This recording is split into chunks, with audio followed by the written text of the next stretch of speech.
Shalom, shalom, meus irmãos. Então, dá uma olhadinha aí nessa ave. Que coisa linda. Conheçam o pato mandarim. Algumas características do pato mandarim. O pato mandarim, ele é um animal monogâmico.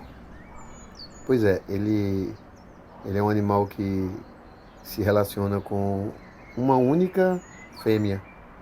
E não adianta colocar 4 fêmeas perto dele que não tem esse papo de patriarcado com esse pato, não.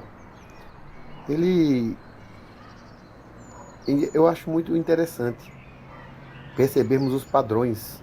Ele acata uma das regras que o Senhor Jesus tem como estilo, a ideia de proteção. É uma das formas também que o próprio Criador também faz, com a ideia de proteção. Se vocês pararem para observar, vão perceber que os machos sempre são diferentes das fêmeas. As características dos machos são diferentes das características das fêmeas. Geralmente, nos animais, os machos são coloridos, grandes, fortes, robustos. Eles chamam a atenção. A ideia é quando um predador vier atacar a família, ele chama a atenção para que a fêmea escape e ela continua fazendo a linhagem, a posteridade. Não acaba aqui. A genealogia continua, a descendência continua. E veja que coisa maravilhosa. O Senhor Jesus não teve por usurpação ser igual a Deus, antes aniquilou-se a si mesmo. E teve como missão amar a igreja. Observa, aí o pato mandarim e a sua fêmea, totalmente diferente.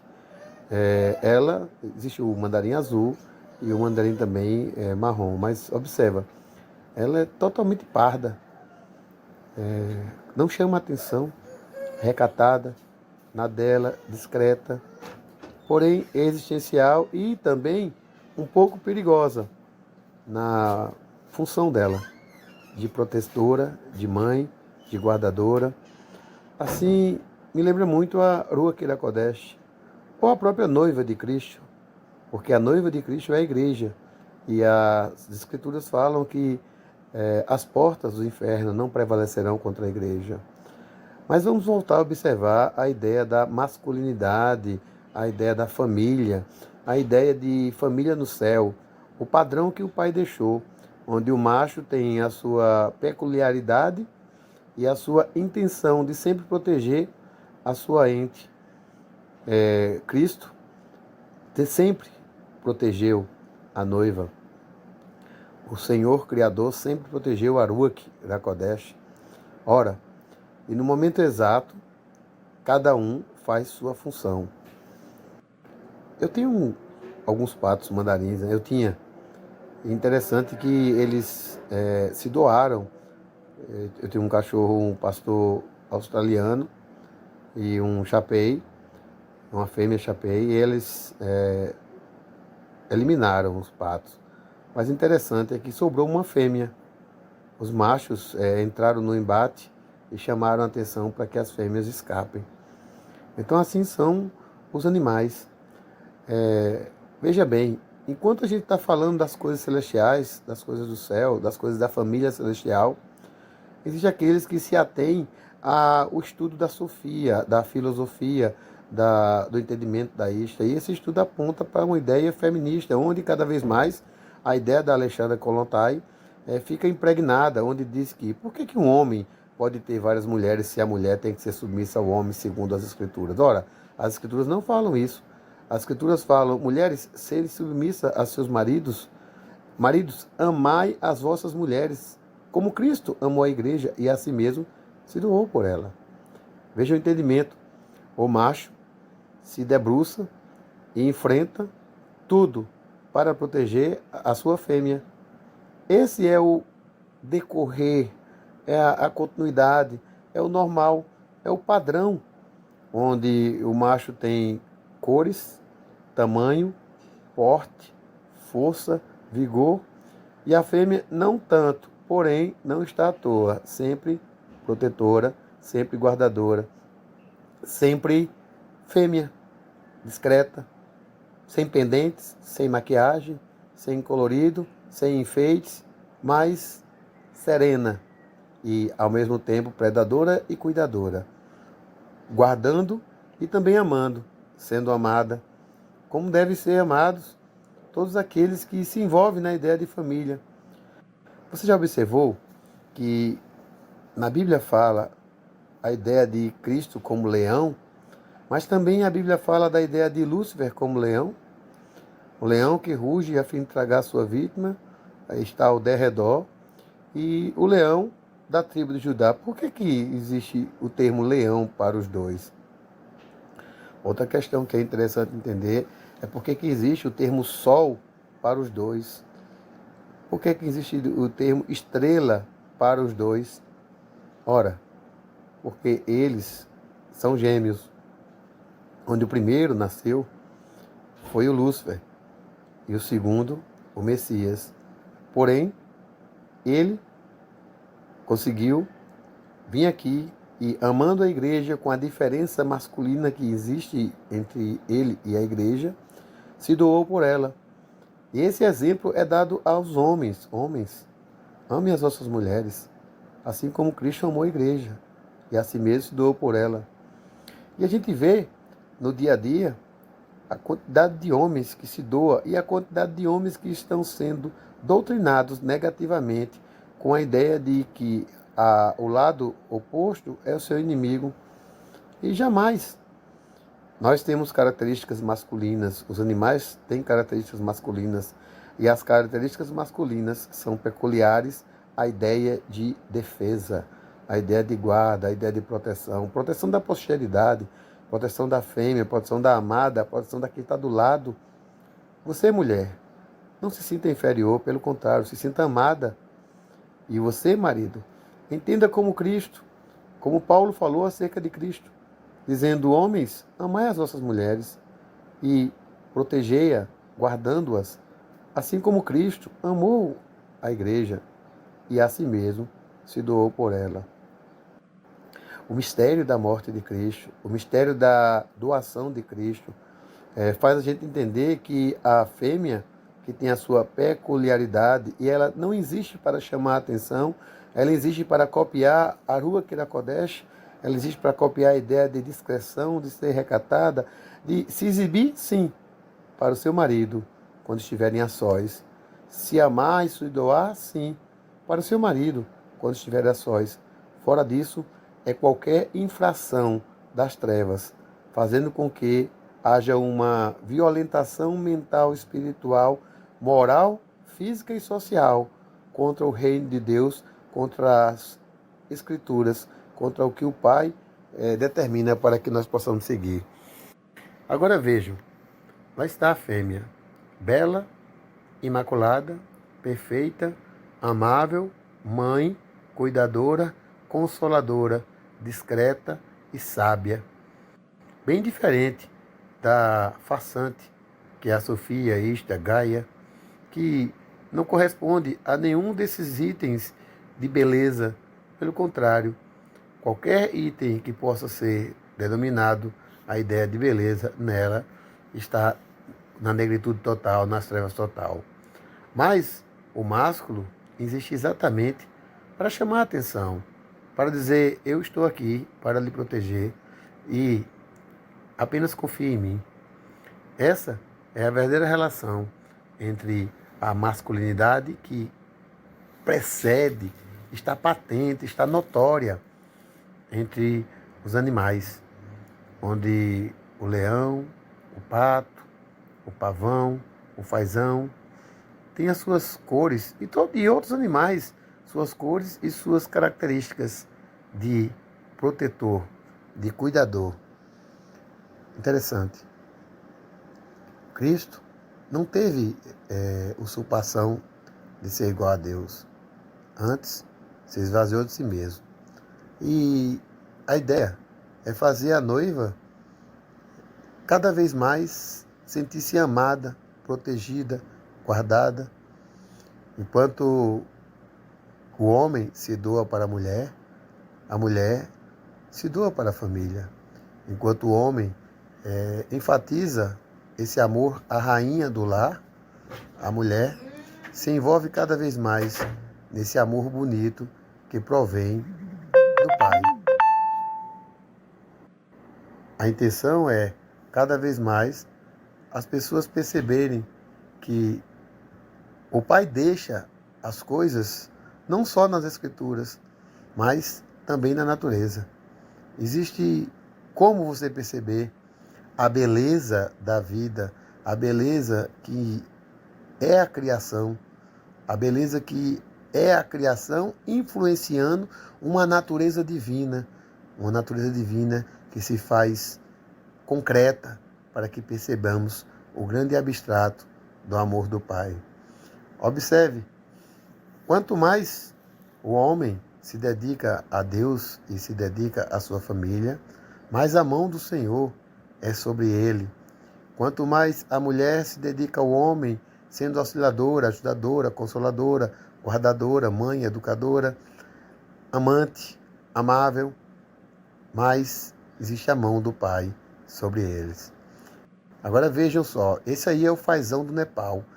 Eu vou apresentar a vocês alguns tipos de fazão e vocês vão ver a diversidade de cores e de diferenças que existe no intuito de fazer a proteção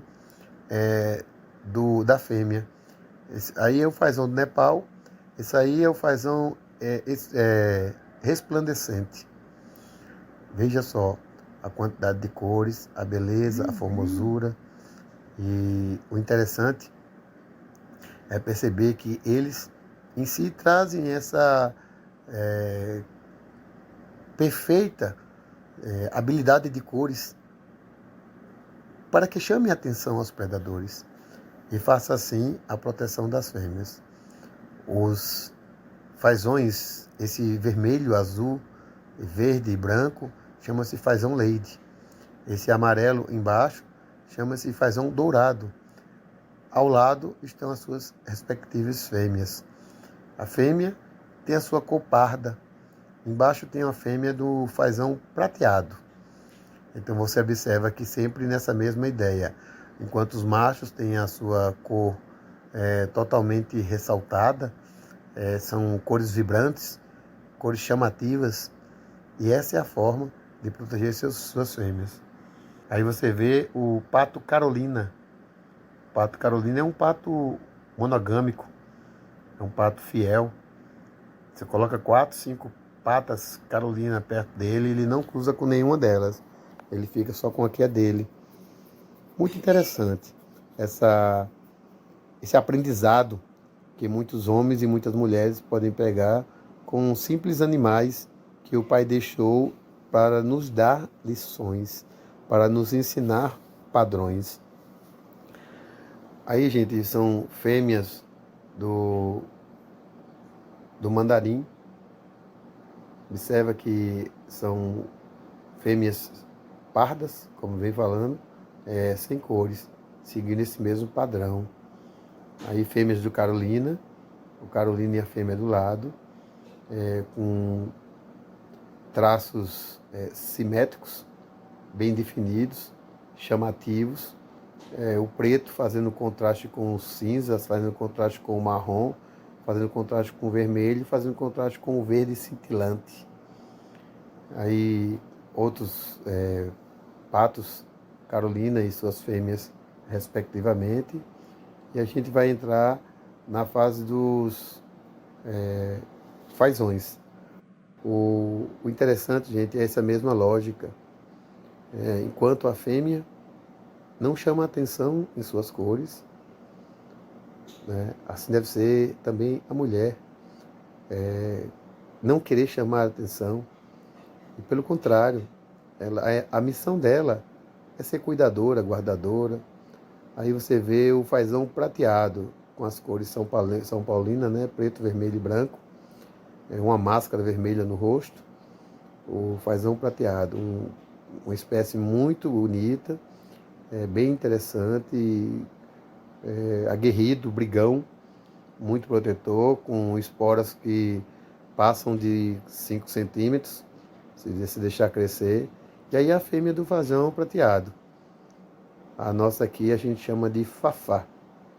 É muito linda, dócil, inteligente e seguindo ao padrão que a gente vem falando, parda, sem trazer cores e sem chamar a atenção, como assim tem que ser.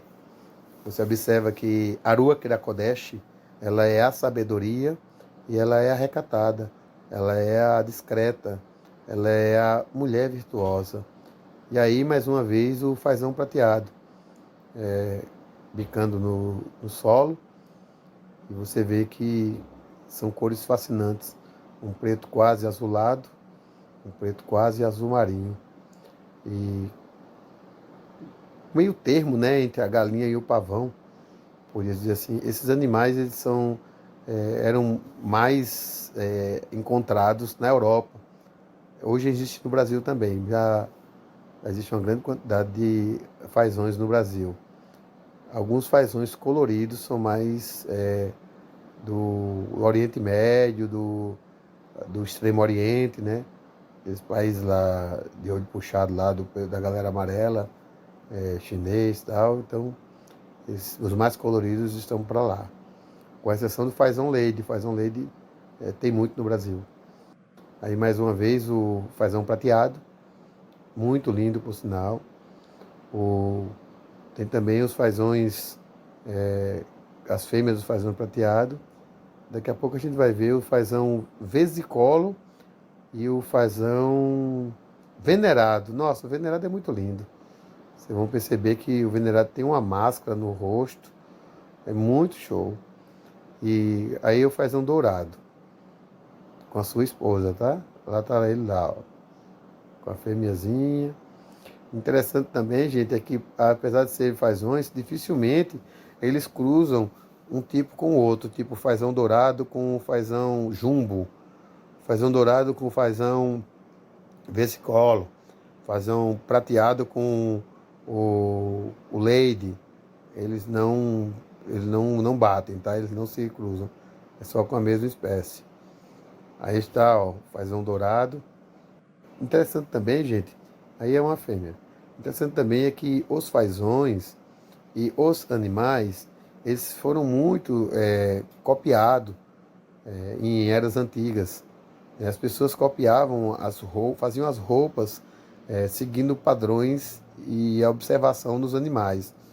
Um exemplo é, na Idade Média, usava-se um capacete, e esse capacete lembra muito o formato da cabeça do fazão vesicolo e o fazão coleira. Aqui você vê se é o fazão lady, sua digníssima, e muitos faraós utilizam essa roupagem, né? Uma espécie de capacete, mas geralmente você observa existe muita semelhança e muita moda é copiada dos padrões que são estipulados pelos animais. Veja só esse fazão lady. Veja se não lembra aquela espécie de touca, chapéu, boné que colocavam na cabeça dos faraós, né? Um animal lindo e seguindo aquela mesma ideia que a gente vem falando, né? Os animais com cores aberrantes, chamativas, com a intenção de proteger a sua fêmea, que segue a ideia da discrição. Totalmente diferente. Esse aí fazão canário, fazão dourado. E logo logo a gente vai ver também o fazão vesicolo e o fazão canário. Aí, ó, seu fazão canário.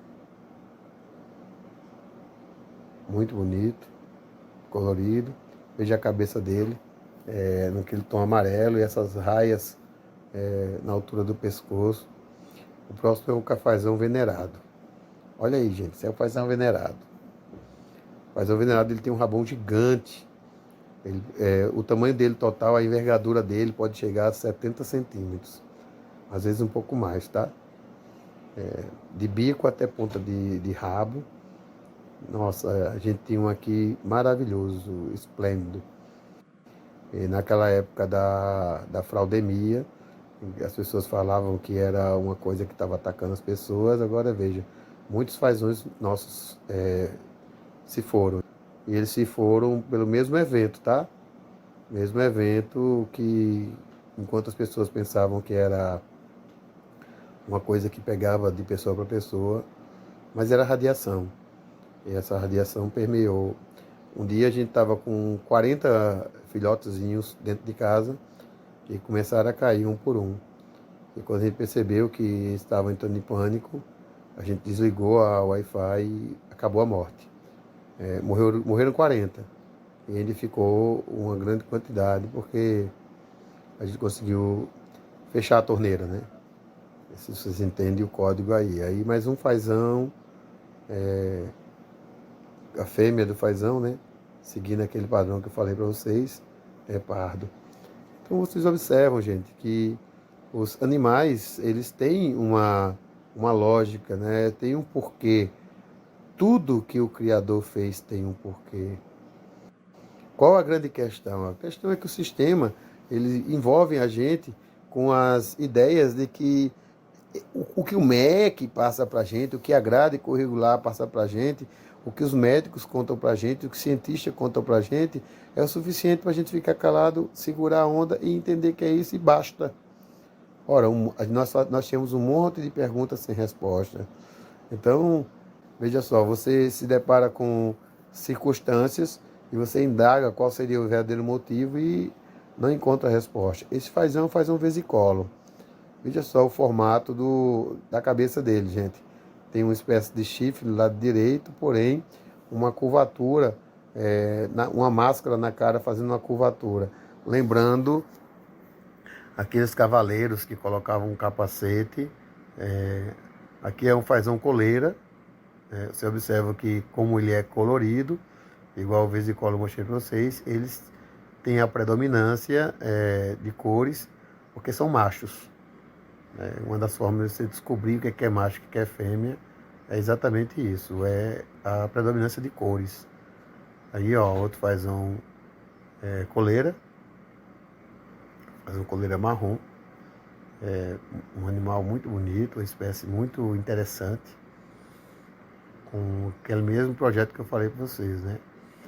Aí, ó, outro, agora está mais chamativo esse capacete que eu falei, uma espécie de máscara coraça na cara dele, como se fosse uma crista, né? Mas não é bem uma crista. Tem uma barbela, mas muito interessante mesmo. Agora vamos ver aqui o outro lady. E, gente, o que podemos entender nesse processo é que o pai sempre deixou a ideia da família, homem, mulher e filho. O homem saindo para proteger a família, a mulher ficando intercedendo para que tudo dê certo e sendo cuidadora, auxiliadora, guardadora, lembradora, assim como Aruach. Então, o homem representa o pai, Aruach representa a mãe e o filho representa o Messias. Assim é a família celestial e assim na terra como no céu. Então há o pai, há a mãe e há os filhos, os irmãos. Então, como diz lá em Romanos 8, 29, a fim de que ele seja o primogênito entre muitos irmãos. Essa é a nossa missão, copiar o Messias para interpretar corretamente como a gente pode se moldar à estatura de varão perfeito e ser envolvido no projeto eterno do Pai, que é de criar uma família de pessoas com ações semelhantes ao do Senhor Jesus Cristo, ao do Messias, a Yahushua HaMashiach. Veja, tudo vai dar certo. Eu costumo falar essa frase e vou falar essa frase no outro vídeo, vou intitular o nome do vídeo de Valeu Demais. Tudo vai dar certo. Tudo isso é um teste. Logo, logo, nós iremos nos abraçar e, em amor, poderemos dizer, realmente, valeu demais. Poderemos agradecer ao Messias por ter morrido por nós, por ter pago o preço, por ter ido e enfrentar todas as hostes que eram contrárias à possibilidade da gente voltar à família celestial. E não apenas isso, mas venceu a morte, venceu o inferno, tomou a chave da morte e do inferno. Disse, está consumado, tetelestai.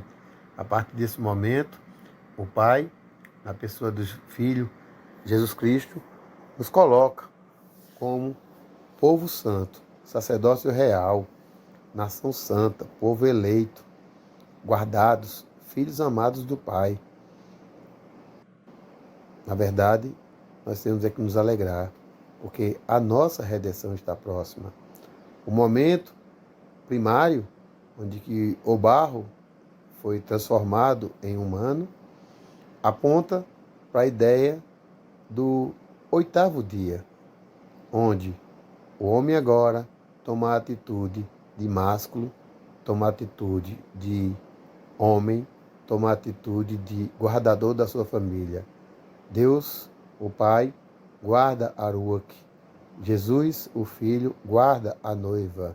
Você, o homem, guarda a esposa. A esposa ama o marido. Aruach ama o pai. E a noiva ama o Messias, o noivo. Todos fazendo o mesmo padrão.